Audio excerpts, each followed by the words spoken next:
rain poured like secrets from the sky, and in that storm, fate slipped quietly into her life, disguised as a stranger in need. Lila Jennings had mastered the art of keeping her world together, with her 5-year-old son Caleb clutching her hand and her worn-out umbrella barely shielding them from the late autumn downpour. She navigated the grocery store parking lot with practiced grace.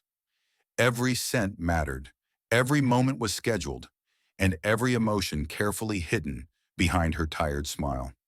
But then she saw him, a man in an expensive-looking coat, soak through, trying and failing to start a luxury car that looked completely out of place in that part of town. His hair clung to his forehead, his phone dead in his hand, and his expression, equal parts frustration and disbelief, made Lila pause. She hesitated. Rich people didn't usually need help, and they definitely didn't expect it from single moms with coupon books in their purses. Still, something in his eyes, confused, almost vulnerable, pushed her forward. "You okay?" she asked, raising her voice over the rain. He looked up, blinking through the water. "Battery's dead, and I think my driver forgot about me." She raised an eyebrow. "Your driver?" He gave a sheepish grin. "Long story. I guess I'm stranded." Without another word, Lila reached into her grocery bag and handed him a plastic bag to cover his phone. "Use the store's phone. Or," she hesitated, "I can drop you somewhere. I've got about 20 miles left in the tank." He blinked again, taken aback. "You'd do that?" "Why not?" She shrugged. "You look like you might melt." He laughed. It was a soft sound, surprised, grateful, and genuine. "Name's Evan," he said, slipping into the passenger seat of her battered sedan minutes later. "Lila," she replied, and as the rain tapped gently on the car roof, and Caleb asked Evan if he liked dinosaurs, something unexplainable shifted. It wasn't love, not yet, but it was something, a moment, a beginning, the quiet kind of spark that doesn't announce itself, only glows softly, waiting for the right breath to fan it into something more. Sometimes the heart opens not with a bang, but with a shared silence, a borrowed smile, or the way someone remembers how you take your coffee. 2 days had passed since the rainy night. Lila hadn't expected to hear from Evan again. People like him, well-dressed, obviously wealthy, and clearly from a different world, didn't usually stay connected with women who drove 10-year-old sedans and juggled 2 part-time jobs. But then came the text. "You saved me from drowning. Can I repay you with coffee?" She almost didn't respond, but Caleb had smiled when she read it out loud, and that was all the encouragement she needed. They met at a small cafe near the library. Lila had worn her best sweater, the one without the frayed sleeves, and Evan was already waiting when she arrived, 2 steaming cups in front of him. He remembered how she took it. Just cream, no sugar. That small detail unnerved her more than it should have. "So, no driver today," she teased. He chuckled. "Fired him. Turns out he did forget me. And I've been thinking, I owe you a lot more than just coffee." "You don't owe me anything," she said quietly. "You were just a man stuck in the rain." He looked at her then, not with amusement, but with something deeper. "I wasn't just stuck in the rain. I was stuck. Period." That afternoon turned into hours of conversation. He told her he was a real estate investor, one who had inherited more money than he knew what to do with. But lately none of it felt meaningful. And Lila, to her own surprise, talked about Caleb, about her divorce, about how hard it was to be both mother and father, and how sometimes she wished someone would just ask her how she was doing. He listened, really listened. Not the polite nodding people did to be nice, but the kind of listening that made her feel seen. After that day, Evan kept showing up. He'd leave her a cup of coffee on her porch some mornings before work. He once fixed her leaky kitchen faucet without asking. He helped Caleb build a solar system model for his school project and made it light up with tiny glowing planets. It was the little things that caught her off guard. One night, as she tucked Caleb into bed, he whispered, "Is Mr. Evan gonna be my new daddy?" Her heart clenched. "No, sweetie, he's just a friend." But even she wasn't sure if that was true anymore. She thought she knew the man who kept showing up in her life, until a single photo shattered everything she believed. It was a Thursday evening when it happened. Lila had just finished sorting through old boxes in her garage. Childhood photos, Caleb's baby clothes, and a few dusty books she couldn't bear to throw away. Evan was supposed to come by later with dinner, like he had done every Thursday for the past month, their unofficial routine. As she closed one of the boxes, something fluttered out from between two books. A magazine clipping. Not hers. She didn't even know how it got there. It was a business magazine cover. Fortune Weekly. The headline caught her attention. Evan Sinclair, the billionaire heir who vanished without a word. Her stomach tightened. She stared at the cover. It was him. Same eyes. Same crooked smile. But this Evan looked colder, sharper. The man in her kitchen laughing with her son looked nothing like this powerful, mysterious version in the glossy print. Vanished? She quickly scanned the article. It mentioned how Evan had disappeared from the business world 2 years ago after a scandal involving his family's company. Accusations of fraud, money laundering, a mysterious missing executive, and then silence. Leela's hands trembled. The knock came just as she was putting the clipping back in the box. Evan. He looked as relaxed and charming as ever, holding a brown paper bag that smelled like her favorite takeout. Thought I'd surprise you, he said. She didn't smile back. Come in. He noticed immediately the tension, the way her arms were crossed, the way Caleb wasn't in sight. She placed the magazine cover on the table, wordlessly. For the first time since they'd met, Evan's smile faltered. Where did you find that? He asked, his voice low. You didn't think to tell me, she whispered, that you're some billionaire runaway? That people think you disappeared because of a scandal? I was going to. When? She snapped. Before or after I let you into my son's life? Into mine? Silence. Then Evan sat down, slow and heavy. I didn't vanish because I was guilty. I walked away because I didn't want to become like them, like my father. Yes, there was fraud. Yes, people got hurt. But I wasn't behind it. I tried to expose them and they turned on me. I lost everything, except what mattered. He looked up. Then I met you. Lila didn't know what to believe. Her heart wanted to trust him. Her mind screamed caution. Outside, the wind picked up, slamming a loose shutter against the side of the house. Inside, everything had changed. Just when love began to bloom, trust began to crack, and hearts were left trembling on the edge of choice. Lila couldn't sleep that night. Evan had stayed only long enough to answer her questions. He didn't beg. He didn't explain more than she asked, but the silence between them now felt heavier than any confession. She stared at her ceiling long after Caleb had drifted off, remembering every smile, every kind gesture, every little thing Evan had done that now felt uncertain. Was it all genuine, or was he hiding more than just his last name? The next day, she kept her distance. Evan didn't text. She didn't either. But by the third day, something changed. A black SUV parked across the street. Then another. Lila noticed 2 men in suits sitting there, watching, pretending not to. Her skin crawled. That night, the lights outside her house flickered strangely. She told herself it was nothing, but she triple-checked the locks before bed. On the 4th day, Evan called. She hesitated before answering. Lila, his voice was strained. They found me. Who? She whispered. My father's people. They've been watching me ever since I left. But I think they found out about you.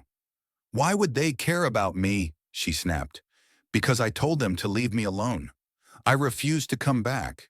And now, you're my weakness. The line went silent. She was breathless. What are you saying? I need to disappear again, he said softly. For your safety. For Caleb's. Her heart dropped. Number, you don't get to walk away this time? I don't want to, he said. But if I stay, I put you both in danger. You don't know what they're capable of. There was a knock at the door. She froze. Evan, she whispered, someone's here. Don't open it. Too late. Caleb had already run to the door and pulled it open, revealing a man in a gray suit holding an envelope. Ms. Lila Monroe? He asked politely. Yes, she said, her voice shaking. The man extended the envelope. You've been served, a subpoena. You're a potential witness in an ongoing federal investigation involving Evan Sinclair. The door shut before she could even ask what that meant. She looked down at the envelope. Her hands were trembling. Evan had warned her, but now it wasn't just about trust. It was about survival. She once dreamed of love that healed her wounds. Now she wondered if that same love would break her all over again. The subpoena sat untouched on the kitchen counter like a ticking bomb. Lila avoided looking at it, but its presence wrapped around her like fog. She felt exposed, watched, alone. Caleb sensed something too. He was quieter than usual, clinging to her more, his bright chatter subdued. She tried to smile for him, but the corners of her lips wouldn't lift the way they used to. Evan hadn't called in 2 days. Was he gone again? Had he already run? She wanted to believe in him, in the man who read bedtime stories with silly voices, who remembered how she liked her coffee, who fixed the broken leg on Caleb's toy giraffe without being asked. But now, the silence was cruel. The men in suits were gone from the street, but the fear hadn't left. Leela found herself locking the door, even during the day. She unplugged the smart speaker Evan had gifted her, wondering if even that could be used to track her. Her hands trembled when she opened the subpoena. The letter was straightforward. She was being asked to appear in court in 2 weeks, possibly to give testimony about Evan Sinclair, his whereabouts, behavior, anything she'd observed. It didn't accuse her of anything directly, yet it felt like a warning. That evening, she stood at her kitchen sink, staring into the dimming sky. Rain had started to fall again, soft and steady. Caleb was asleep upstairs. For once, the house was silent. She whispered aloud, "Was any of it real?" Then, as if summoned by the question, her phone buzzed.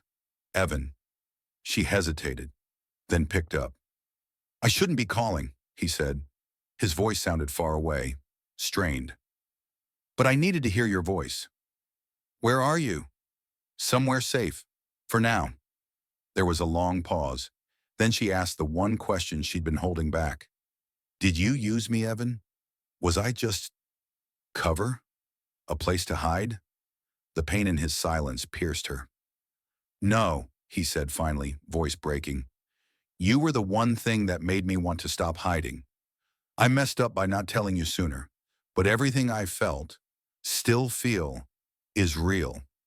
She didn't know whether to cry or scream, so instead she whispered, "Then why does it feel like you've already left me?" "I'm trying to protect you," he said, "but you're hurting me." Thunder rolled across the sky. Outside, lightning lit the clouds in fractured silver. Inside, her soul split the same way, between love and self-preservation. She didn't hang up, but she didn't say, "I love you," either. Not yet. Not until she knew if love could survive what was coming. Just when she thought the light was gone forever, one small gesture reminded her why she'd opened her heart in the first place. The days passed in gray silence. Lila functioned like a machine, waking Caleb, preparing breakfast, avoiding the eyes of neighbors who might have heard whispers of subpoenas and secret identities. But inside, she was unraveling. She hadn't heard from Evan since the call. She tried not to expect anything, tried to tell herself it was over. Until one evening, she found something taped to her front door. A small brown envelope. No address, no markings, just her name in handwriting she recognized instantly. Lila. Heart pounding, she stepped inside and locked the door behind her before opening it. Inside was a photograph, old, worn, a little frayed at the corners. It was of a small cabin surrounded by pine trees and a lake that shimmered like glass. On the back, Evan had scribbled 3 words, "Go if you believe."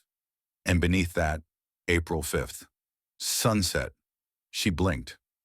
That was 3 days from now. Her hands trembled. Was this his way of reaching out? Of asking her to trust him again? She didn't know, but for the first time in days, her heart fluttered with something other than fear.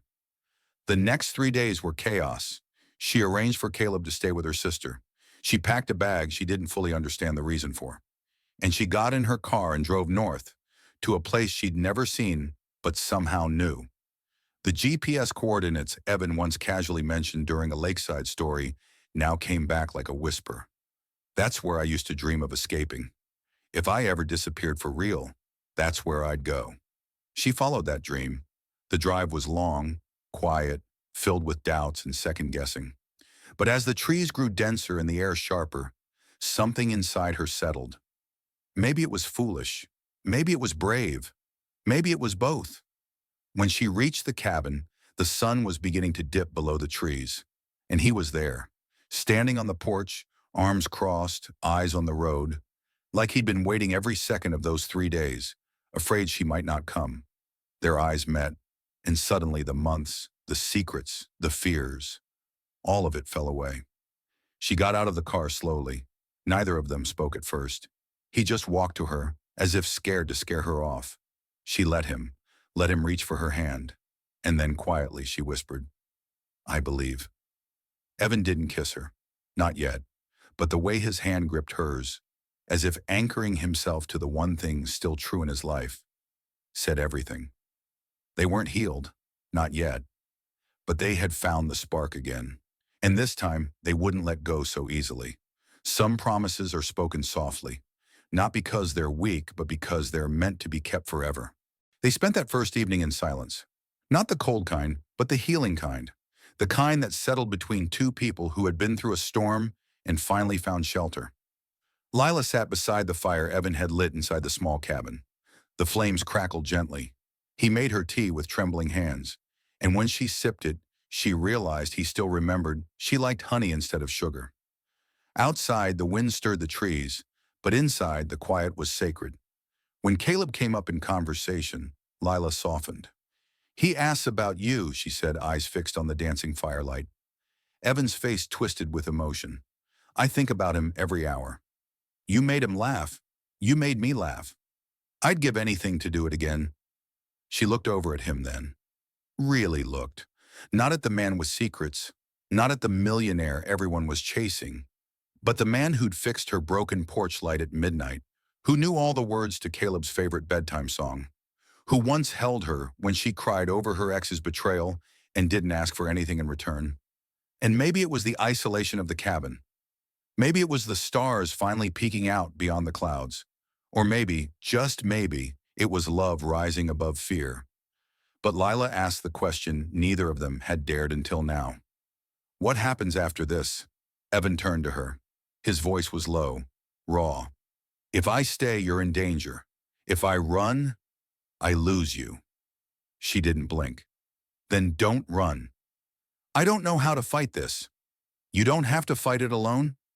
He reached into the small drawer by the cabin table and pulled out a worn folded piece of paper. It was a deed to the land the cabin sat on, in her name. "I bought this for you," he said quietly, "before everything went to hell. It was supposed to be a surprise, a place to start over." She stared at it, stunned. "And if something happens to me," he added, "this place, this safety, still belongs to you and Caleb." Tears filled her eyes. "I don't want a cabin," she whispered. "I want you." Evan leaned in, forehead resting gently against hers. "Then I promise, Lila, I'll stop running. No more lies, no more walls. Whatever happens, we face it together." And this time, he kissed her. It wasn't rushed, it wasn't desperate. It was a promise in itself. A vow sealed not by words, but by hearts choosing one another in the face of every risk. Joy doesn't always arrive with fanfare. Sometimes it sneaks in quietly, like sunlight through a crack, and suddenly everything feels alive again. The next morning, the world felt different. There were no sirens, no shadows, just mist curling above the lake and birds calling softly in the trees. Leela stood barefoot on the cabin's wooden porch, wrapped in Evan's flannel shirt, the hem nearly reaching her knees. She hadn't felt peace like this in years. Inside, Evan was making breakfast. Something with eggs and badly chopped onions that made her laugh when she peeked over his shoulder. His hair was messy, his expression calm, and for the first time he didn't seem like a man with a bounty on his head. He looked like someone coming home. "You cook now?" she teased. "I've always cooked. You just never stayed long enough for breakfast." She threw a rolled-up napkin at him, grinning. But before she could sit down, her phone buzzed on the counter. A message from her sister. Lila, Caleb just said something weird. Asked if Evan was still bringing the boat today. Did you say something to him? She froze. Evan turned around, eyes curious. What is it? She showed him the message. He blinked. I didn't tell Caleb anything. Not recently. That's strange. Caleb hasn't seen you in weeks. Why would he say something like that? Evan's brows furrowed. Then, like a spark catching fire, something clicked. The lake, he whispered.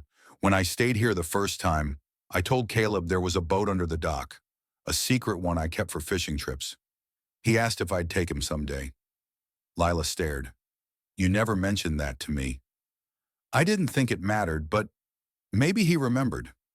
They both stepped out onto the back porch that faced the dock. And there it was, a small rowboat tied to the post, gently bobbing in the early morning tide.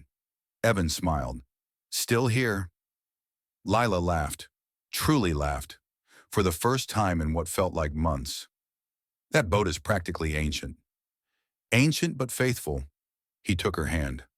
Like hope. By noon they were out on the water, floating quietly. The sun danced across the ripples, and the breeze tugged gently at her hair. For a few perfect hours there were no fugitives, no past mistakes, no secret files or betrayals. Just them. Lila, for the first time, let herself imagine a future where the pain had a purpose, where love didn't mean loss. When they returned to shore, Evan pulled her close and whispered, Let's bring Caleb here. Soon, show him the stars. Teach him how to fish. Her heart swelled. Yes, she said. Let's give him something we never had. A real memory.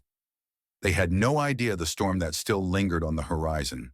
But for now, joy had found its way back into their lives. And it was beautiful. Ready for 9. The test of time? This part will challenge everything they built. Just say next. You said next. ChatGPT said, perfect. Now let's push their love to the edge, where only truth, trust, and time will decide if they survive. K9. The test of time. Hook. Love that lasts isn't proven in silence. It's forged in fire when everything threatens to fall apart, and yet, someone chooses to stay. The days that followed felt like a fragile dream. Evan stayed off the grid. Lila picked Caleb up from her sister's house and brought him to the lake. They fished. They roasted marshmallows. Evan taught Caleb how to skip rocks and built a little treehouse beside the cabin, hammering quietly at night while Lila watched from the porch. Heart aching with something that felt dangerously close to home. But peace never lasts forever. One afternoon, while Evan was out gathering supplies, a black SUV rolled slowly up the long dirt path to the cabin. Lila spotted it first, her breath catching. She immediately grabbed Caleb and slipped behind the kitchen wall. Through the curtain, she saw 2 men in suits step out. One held a tablet. The other scanned the area like a hunter who already smelled blood. She told Caleb to stay hidden in the attic, the same crawl space Evan had built as a child, then stepped outside with shaking hands. Can I help you? She asked, pretending calm. Lila Morgan? One of the men asked. We're looking for Evan Cross. We believe he's in danger, and you might be in danger too. Why would I be in danger? She asked. The man hesitated. Because someone leaked his location. Her heart dropped. What? He held up the tablet. On the screen was a satellite image. The cabin. Their exact coordinates. Who leaked it? We're still tracking the breach, but it came from inside the safe zone. That night, when Evan returned, Lila confronted him. He didn't deny it. There's someone on the inside, he said. The agency. I've known for a while, but I didn't want you to worry. She stepped back, stung. So instead, you lied again. I didn't lie. You didn't tell me, she snapped. You made promises, Evan. I was trying to protect you. You don't get to decide what I can handle. Evan looked torn, like the boy he used to be, the man he was trying to become, and the fugitive he could never quite stop being. I'm sorry, he said softly. I didn't want to lose this. You already are. That night she slept in Caleb's room, curled next to her son, while Evan sat outside, staring at the lake in silence. Days passed. The agents returned. The threats grew. They moved Caleb back into town for safety. Lila stopped returning Evan's calls. Her heart was still full of him, but her trust, that had been cracked wide open. Evan didn't blame her. He waited and waited, fixing up the cabin, leaving messages, sitting on the porch every morning just in case she came back. Weeks turned into a month. Then one morning he found something on the steps. A photo. Caleb holding up a fish. Lila smiling behind him. And on the back, her handwriting. If this is worth it, prove it can last. It wasn't a promise. It was a test. And he intended to pass. Sometimes starting over means burning old bridges, but sometimes it means building something stronger on the ashes of what you almost lost. Evan didn't call her, not right away. He knew better than to chase her with words when what she needed was proof. So instead, he got to work, quietly, patiently, purposefully. He sold the last of his offshore assets, officially stepped away from the company he'd built under an alias, and filed anonymous paperwork that returned millions to the charities his father had stolen from. His name would never be on the headlines, but the record was finally clean. He burned every tie to the shadow world that had defined his past. And then, he bought a bookstore, not in the city, not in some glamorous high-rise, but in a small, sleepy town a few hours from the cabin. The kind of place with one bakery, two barber shops, and a bookstore so dusty it had forgotten it had stories worth telling. He named it Chapter 2. He fixed the roof himself, painted the sign, replaced every creaky step. Slowly, the town began to take notice. Then on the day of the soft opening, she walked in. Lila, wearing a red coat, hair windblown, holding Caleb's hand. For a second, they just looked at each other, all the unsaid things humming between them. "You actually did it," she said quietly. "I told you I would." Caleb ran ahead, already picking out books from the kids' corner. Lila stepped closer. "This doesn't erase everything." "I know," Evan said. "It's not supposed to. It's just the next page." She looked around, taking in the shelves, the worn floor, the smell of ink and hope, then back at him. "There's room for us here?" He nodded. "There always was." And just like that, the ice between them cracked. That evening, after Caleb had fallen asleep upstairs in the small apartment above the shop, they stood on the balcony together, watching the town lights flicker beneath a quiet sky. "I don't need perfection," Lila whispered. "I just need honesty, a place we don't have to run from." Evan took her hand. "Then stay. Build it with me." She smiled. "One page at a time." He kissed her, not desperately, not fearfully, but like a man who finally understood what love costs and still chose to pay the price. The past didn't vanish. It never would. But their future, it was real now, and it had just begun. True love doesn't always ask for forever. Sometimes it asks for goodbye, for the kind of sacrifice that scars the soul, but saves the one you love. It happened fast. One moment, Evan was shelving books beside Caleb, helping him stack comics into categories. Super cool and just okay. The next, the window shattered with a sharp crack. Gunshot. He pulled Caleb to the floor instantly, heart hammering. Lila came running from the back room, panic in her eyes. Another shot. Then a voice outside. "Evan Cross! We know you're in there!" Lila's face drained of color. "How did they find us?" He already knew the answer. Someone from the old agency had finally broken. The new life he'd built, the peace, the bookstore, the love, was under threat. Again. And this time it wasn't just about him. He looked at Caleb. "We need to go." But even as he said it, he realized there was no running anymore. They'd always be hunted, unless he made it stop. That night, after Lila and Caleb were safe at the sheriff's temporary hideout on the edge of town, Evan made a call to a number he hadn't dialed in years. A man answered, cold, familiar. "I wondered when you'd come to your senses." "I'll give you what you want," Evan said. "Every file, every password, every trace of the network my father ran. And in return, you leave Lila and her son alone. Forever. You erase them from your interest. You never mention their names again." A pause, then, "Done." The next morning, Evan was gone. Lila woke up to a letter on the kitchen table. Lila, some debts can't be ignored. Even when we try to rewrite our story, I thought I could escape the shadows. I was wrong, but I won't let them reach you. Or Caleb. Not now. Not ever. You once told me that love was about showing up. I'm showing up now, even if it means disappearing. Tell him I love him like he's my own. Tell him he made me brave. And tell yourself that I'll always be with you, even if I can't stay beside you.